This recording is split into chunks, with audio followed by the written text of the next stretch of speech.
Digital अदायगी पर relief, नकद खरीदारी पर तकलीफ, हुकूमत का टैक्स चोरों को पकड़ने के लिए नया जाल फेंकने का फैसला। बजट में पेट्रोल समेत हर किस्म की नकद खरीदारी पर इजाफी रकम देने की तजवीज़। पेट्रोल पंप से नकद तेल खरीदने पर ₹3 तक इजाफी वसूली की सिफारिश। ज़राए FBR के मुताबिक मैन्युफैक्चरर्स और एक्सपोर्टर्स नकद फरोख्त पर इजाफी 2% टैक्स वसूल कर सकेंगे। दुकानों पर नकद खरीदारी पर भी इजाफी टैक्स लगाने की तजवीज़। तनख्वाहदार तबके को सैलरी पर रिलीफ मामूली नौयत का होगा। नॉन फाइलर्स भी अब अपनी खैर मनाएं। आइंदा माली साल यौमिया 50,000 से ज़्यादा रकम निकलवाने पर इजाफी टैक्स की तजवीज़। विद होल्डिंग टैक्स की शरह 0.6% से बढ़कर 1.2% मुतवक्के। FBR ज़रा के मुताबिक बजट में 850cc से छोटी गाड़ियों पर सेल्स टैक्स में इजाफे का इम्कान। वफाक और सूबों के लिए सालाना तरक्याती प्रोग्राम तैयार। कौमी तरक्याती बजट के लिए 4,000 अरब रुपए से ज़ायद की रकम मुख्तस करने की सिफारिश। पाकिस्तान ने जंगी जनूनी मोदी की सफारती महाज पर सर्जरी शुरू कर दी। बिलावल भुट्टो की क़यादत में वफ़द की अक़वाम मुत्तहिदा में चीनी मंदूब से मुलाकात। भारत के जारहाना इक़दामात ख़त्ते के अमन के लिए ख़तरा है। चीन और पाकिस्तान में इत्तफ़ाक़। बिलावल भुट्टो ने भारतीय इश्तिआल अंगेज़ी के दौरान चीन की हमायत पर शुक्रिया अदा किया। पहलगाम हमले के बाद की सूरत हाल से आगाही। भारत के जारहाना रवैये के मुकाबले में पाकिस्तान के ज़िम्मेदाराना तर्ज़ अमल पर रोशनी डाली। कहा, अफसोस है भारत ने पाकिस्तान की गैर जानिबदाराना तहकीकात की पेशकश को मुस्तरद किया। जनूबी एशिया में पायदार अमन के लिए जम्मू कश्मीर के तनाज़े का हल नागुज़ीर है। वफ़द ने सेंतास माहदे को मुअत्तल करने जैसे इश्तिआल अंगेज़ इक़दामात की तफसीलात भी शेयर की। बिलावल भुट्टो की अक़वाम मुत्तहिदा की सलामती कौंसिल के मुंतखब अरकान से भी बैठक। डेनमार्क, यूनान, पनामा, जापान, जनूबी कोरिया और दीगर के सामने पाकिस्तानी मौक़िफ़ रखा। बेबुनियाद भारतीय इल्ज़ामात को दलाइल के साथ मुस्तरद कर दिया। सलामती कौंसिल के मुंतखब अरकान ने पाकिस्तान की सफारती काविशों को सराहा।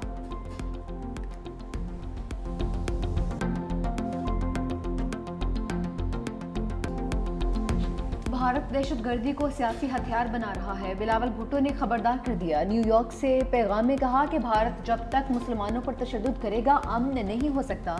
कश्मीरियों का हक़ खुद इरादियत कोई नहीं छीन सकता। भारत की जानिब से सेंतास मौदे की मौतली दरियाए सिंध पर हमला है। पानी हमारी ज़िंदगी है, उस पर भारत का जबर कबूल नहीं। पाकिस्तान हर सूरत सिंधु दरिया को भारत के चुंगल से बचाएगा। पाकिस्तान अपने पड़ोसी ममालिक के साथ अमन चाहता है, मगर खित्ते में अमन मसला कश्मीर हल किए बगैर मुमकिन नहीं।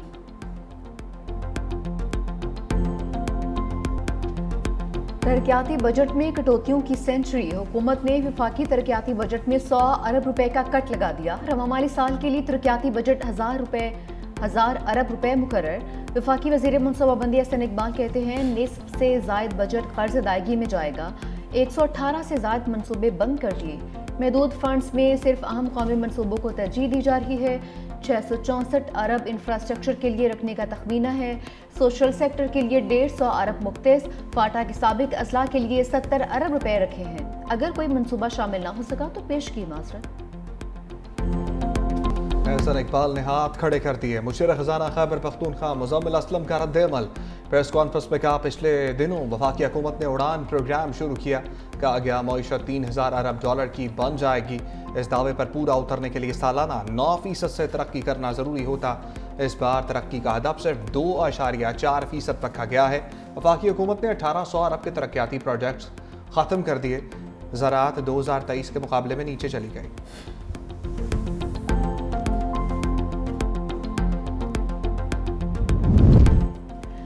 सारिफिन के लिए आसान डिजिटल टैक्स रिटर्न का निज़ाम जल्द नाफिज करने का फैसला। वज़ीर आज़म शहबाज शरीफ की ज़ेर सदारत FBR के अमूर के हवाले से जायज़ा इजलास। वज़ीर आज़म का फीलेस कस्टम्स असेसमेंट सिस्टम की हालिया कारकर्दगी पर इज़हार इत्मीनान। FBR में जारी इक़दामात और इस्लाहात के लिए आलमी शहरत याफ्ता कंपनीज़ की खिदमात हासिल करने की हिदायत। कहा, हालिया मुस्बत मुआशी अशारिये हुकूमती पॉलिसीज़ का दुरुस्त समत का मुँह बोलता सबूत है। पाकिस्तान को मुआशी तौर पर मुस्तहकम बनाने की जिद्दोजहद में हम कामयाब होंगे। पाकिस्तान एक दफ़ा फिर तरक्की की राह पर चल पड़ा। मुल्क का दिफा नाकाबिले तस्खीर। दोस्त ममालिक पाकिस्तान के साथ खड़े हैं। लीगी सदर नवाज शरीफ के लंदन मीडिया से गुफ्तगू बोले, पाकिस्तान के आवाम को माजी के मुकाबले में बहुत बेहतर रिलीफ मिल रहा है। शहबाज शरीफ, मरियम नवाज के अच्छे कामों के बायस आवाम ने नून लीग को वोट दिया। अक़वाम मुत्तहिदा की करारदादों के मुताबिक मसला कश्मीर और फ़लस्तीन हल किया जाए।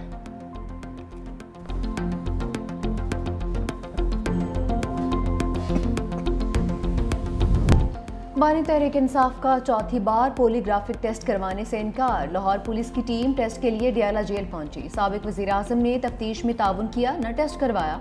ذرائع کے مطابق بانی لاہور پولیس ٹیم کے سامنے پیش ہی نہیں ہوئے، انکار کے باعث police team photogrammetric voice matching test بھی نہیں کر سکی۔ لاہور پولیس کی خصوصی ٹیم 4 گھنٹے انتظار کے بعد واپس چلی گئی۔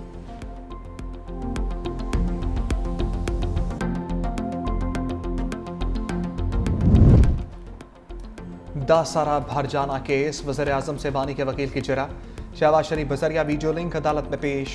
وکیل نے سوال کیا بانی پی چائے کا داخل کردہ جواب دعویٰ پڑھا ہے؟ وزیر اعظم نے جواب دیا، میں نے بانی کا جواب دعویٰ بالکل بھی نہیں پڑھا۔ شہباز شریف جرح کے دوران وکیل کے طرز سوالات پر برہم، کہا وکیل صاحب اسٹامپ اور سائن میں پڑے ہیں، کیس پر نہیں آ رہے۔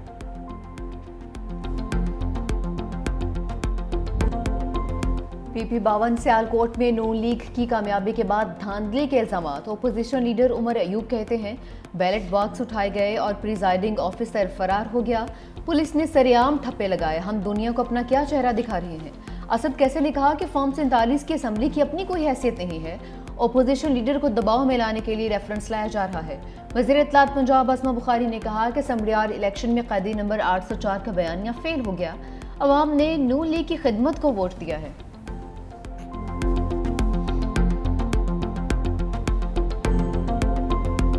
مودی کو عالمی سفارتکاری میں شکست در شکست، کینیڈا میں G7 اجلاس میں اب تک دعوت نہیں ملی۔ 6 سالوں میں پہلی بار بھارتی وزیر اعظم ممکنہ طور پر اجلاس میں شرکت نہیں کریں گے۔ بھارتی میڈیا کے مطابق مودی کو G7 سربراہی اجلاس میں شرکت کے لیے باضابطہ دعوت نامہ نہیں ملا ہے۔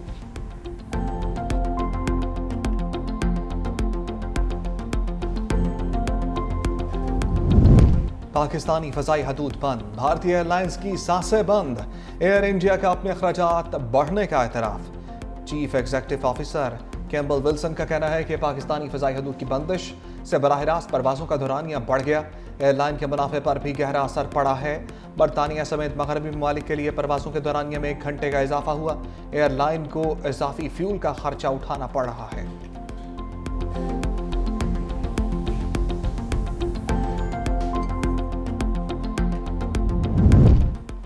مودی سرکار پاکستان کے نام سے بھی خوفزدہ، ریاست آسام میں پاکستان سے ہمدردی کے الزام میں 81 افراد گرفتار۔ بھارتی میڈیا کے مطابق گرفتار افراد نے سوشل میڈیا پر پاک بھارت تنازع کے دوران بھارت کے خلاف اور پاکستان کی حمایت میں پوسٹ کی۔ ایک شخص کو صرف پاکستان کا جھنڈا پوسٹ کرنے پر گرفتار کیا گیا۔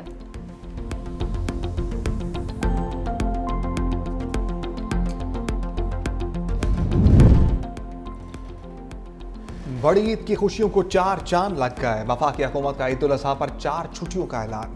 6 سے 9 جون تک تعطیلات ہوں گی، سیکرٹری کابینہ نے چھٹیوں کا نوٹیفیکیشن جاری کر دیا۔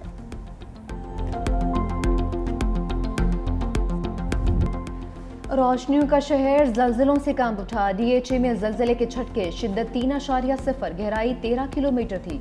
کراچی میں اتوار سے اب تک 9 بار زلزلہ آ چکا، شہری خوفزدہ، گھروں سے باہر نکل آئے۔ شہر میں زلزلوں کی وجہ سامنے آ چکی۔ چیف میٹرولوجسٹ امیر حیدر کہتے ہیں کہ زلزلے کے جھٹکے لانڈی فالٹ ریجن میں آ رہے ہیں، یہ زلزلے کی معمولی جھٹکے ہیں، اس فالٹ لائن پر کبھی بڑے زلزلے کے جھٹکے نہیں آئے ہیں۔ کراچی کی دوسری فالٹ لائن تھانہ بولا خان کے قریب ہے، یہ دونوں متحرک فالٹ لائنز ہیں، فالٹ لائن کو معمول پر آنے میں چند روز لگ سکتے ہیں۔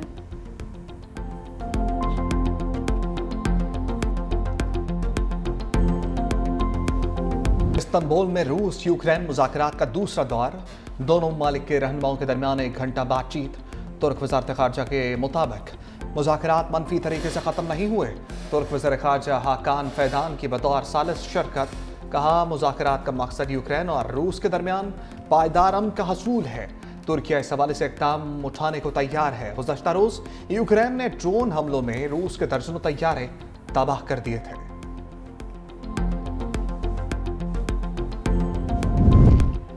بڑھتے جنگی خطرات، برطانیہ کی دفاعی حکمت عملی میں بڑی تبدیلیاں، ڈیفنس بجٹ کو 2027 تک GDP کے 2.5% لانے کا اعلان۔ جوہری طاقت سے چلنے والی سب میرین بیڑے کو 7 سے بڑھا کر 12 کرنے، 6 نئی اسلحہ ساز فیکٹریاں قائم کرنے کا عندیہ، سائبر دفاع کے لیے خصوصی کمانڈ بنانے کا بھی ارادہ ظاہر کر دیا۔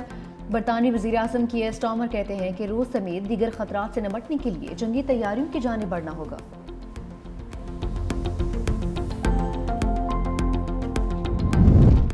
اقوام متحدہ مصر اور ایرانی حکام کی بیٹھک قاہرہ میں ایران میں بڑھتی ہوئی یورینیم افزودگی پر مذاکرات ایرانی وزیر خارجہ عباس عراقچی کی مصری صدر عبد الفتاح السیسی سے ملاقات نیوکلیئر ایجنسی کے ڈائریکٹر رافیل گروسی کا بڑھتی یورینیم افزودگی پر تشویش کا اظہار ایران نے اقوام متحدہ کی رپورٹ کو سیاسی قرار دے دیا